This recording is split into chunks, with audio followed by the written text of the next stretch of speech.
దేవుని నామమునకు స్తోత్రములు. అపోస్తలుడైన పౌలు రోమీలకు రాసిన పత్రిక 16వ అధ్యాయం 23వ వచనము చదువుకుందాము.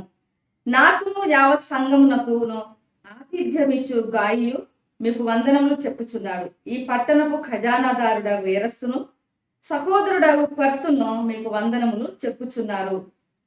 అపోస్తలుడైన పౌలు గారు ఈ వందన వచనంలో ముగ్గురు వ్యక్తుల పేర్లను ప్రస్తావించాడు. ఆ ముగ్గురిలో చివరి వ్యక్తిగా క్వర్తును ప్రస్తావించాడు. ఈ క్వర్తు గురించి మనకు ఏమని ప్రస్తావించాడు అంటే సహోదరుడు అని ఆయన పేర్కొన్నాడు. క్వర్తు యొక్క గుణలక్షణాలు మనకు తెలియవు. ఆయన ఏ ప్రదేశంలో పుట్టాడు, ఆయన పేదవాడా, ధనికుడా, లేదా సాధారణమైన వ్యక్త, సంపన్నపరుడా, ఆయన కుటుంబ నేపథ్యం ఏమిటి అనే విషయాలు మనకి ఏమీ తెలియవు. కానీ ఈయన ఎరస్తుతో పాటు గాయుతో పాటు సమానంగా ప్రస్తావించబడ్డాడు. మరి ఎరస్తును చూసినట్లయితే ఆ కొరింతు పట్టణానికి ఖజానాదారుడుగా ఉన్నాడు. అంటే మంచి సంపన్న స్థితి, మంచి ఉన్నతమైన హోదాలో ఉన్నాడు, గౌరవప్రదమైన స్థానంలో ఉన్నాడు. మరి గాయువు చూస్తే పౌలు గారికి ఇంకా యావత్ సంఘానికి చాలా మందికి ఆయన ఆతిథ్యం ఇచ్చే స్థితిలో ఉన్నాడు. ఆతిథ్యం అంతమందికి ఇవ్వడం అంటే పేదవారికి సాధ్యం కాదు. మరి ఈయన కూడా మంచి ఉన్నతమైన స్థితిలోనే ఉన్నాడు.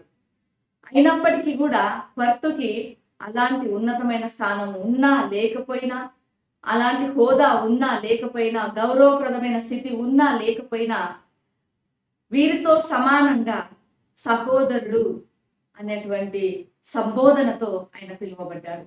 క్రీస్తునందు రక్షణ పొందినటువంటి ప్రతి వారు కూడా సోదరులే. మరి క్వర్తు సహోదరుడుగా సంబోధించబడ్డాడు. మనలో కూడా చాలా మంది క్వర్తులాగానే ఉంటాము. ఎందుకంటే ఈయన కామ్ గోయింగ్ వ్యక్తిగా ఉన్నాడు. దేవుని యొక్క పరిచర్యలో ముందుండే వ్యక్తిగా ఉన్నాడు. దేవుణ్ణి ప్రేమించిన వ్యక్తిగా ఉన్నాడు. తర్వాత తన జీవితం ద్వారా క్రీస్తు ప్రేమను తెలియజేసిన వ్యక్తిగా ఉన్నాడు.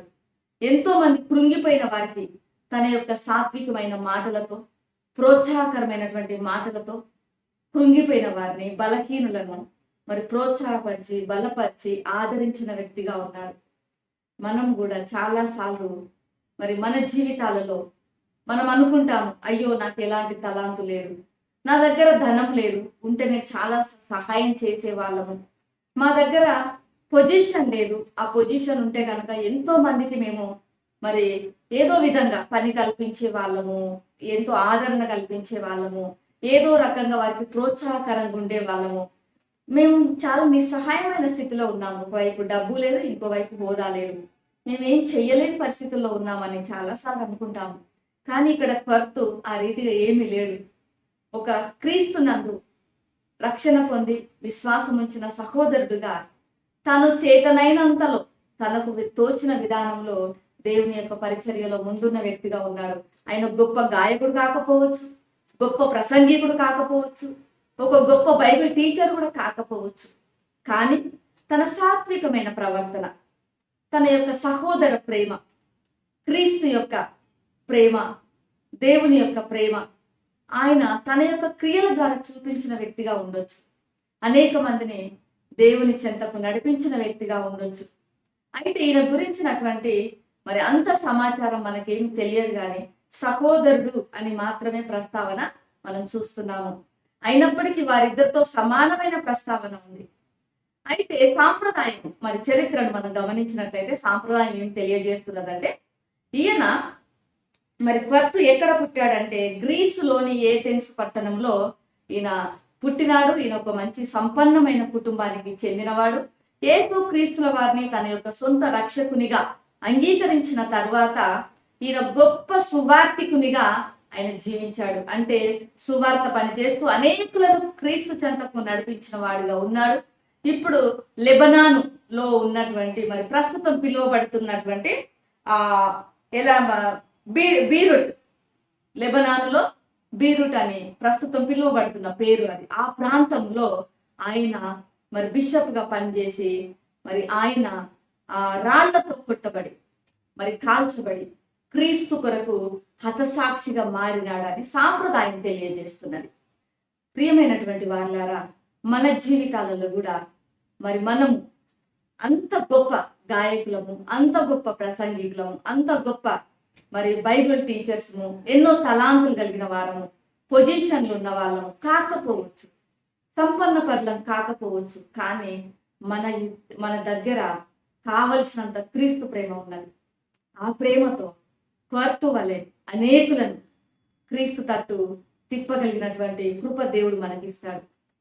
ఎంతో మంది బలహీనులు ఉన్నారు, వారికి బలపరచుదాము. ఎంతో మంది కృంగిపోతున్నారు, దేవుని మాటల చేత వారిని ప్రోత్సాహపరచుదాము. అనేక మంది నశించిపోతున్నారు, క్రీస్తు ప్రేమ చేత వారిని క్రీస్తు చెంతకు నడిపించుదాము. ఇది చాలు. కొర్తు అదే పని చేశాడు, గొప్ప సువార్త పని చేశాడు.